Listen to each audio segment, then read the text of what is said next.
Nam so long live. We want justice.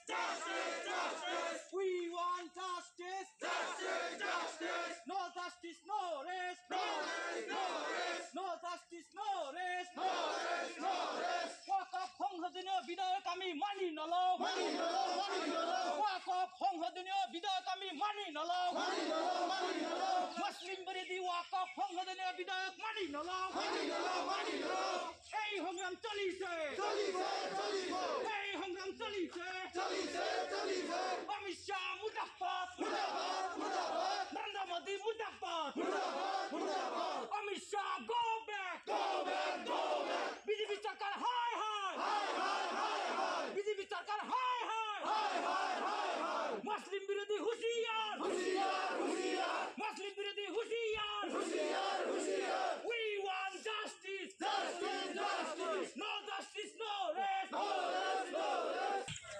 উত্তর পূর্বাঞ্চল সংখ্যালঘু ছাত্র সংস্থা চমুকৈ নামছে গোটেই উত্তর পূর্বাঞ্চল জুড়ি আন্দোলনের কার্যসূচী হাসিল কৰিছে।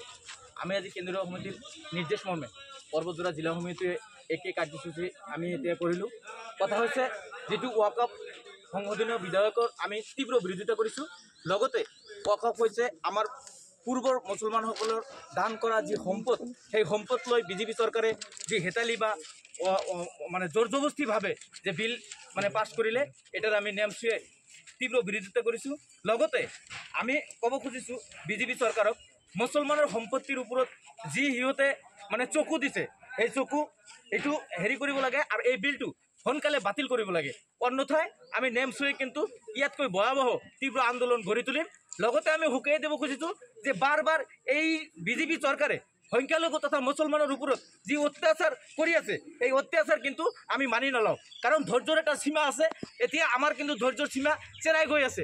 গতিকে আমি স্পষ্টভাৱে আপোনালোকৰ জৰিয়তে ক'ব খুজিছোঁ বিজেপি তথা অমিত শ্বাহ তথা নৰেন্দ্ৰ মোদী চৰকাৰক যে এই বিল অতি সোনকালে বাতিল কৰিব লাগে। অন্যথায় কিন্তু আমি নেমচুৱে উত্তৰ পূৰ্বাঞ্চল জুৰি ইয়াতকৈ জুংগী আন্দোলন কৰিবলৈ আমি কিন্তু বাধ্য হ'ম। দেখা গৈছে যে আচলতে লোকসভা ৰাজ্যসভাত ইতিমধ্যে বিলখন গৃহীত হৈছে।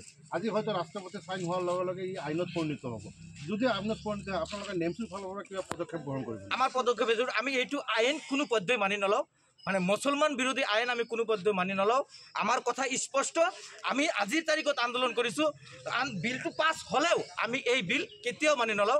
আমাৰ কথা হৈছে ইয়াতকৈ ভয়াৱহ আন্দোলন কৰিম, এইটো আমি নেমচুৰ তৰফৰ পৰা স্পষ্ট কথা। আইনী ব্যৱস্থা ল'ব? আইনী ব্যৱস্থা আমি আন্দোলন কৰাৰ লগতে আমি আইনী যুঁজ দিবলৈ প্ৰস্তুত আছোঁ।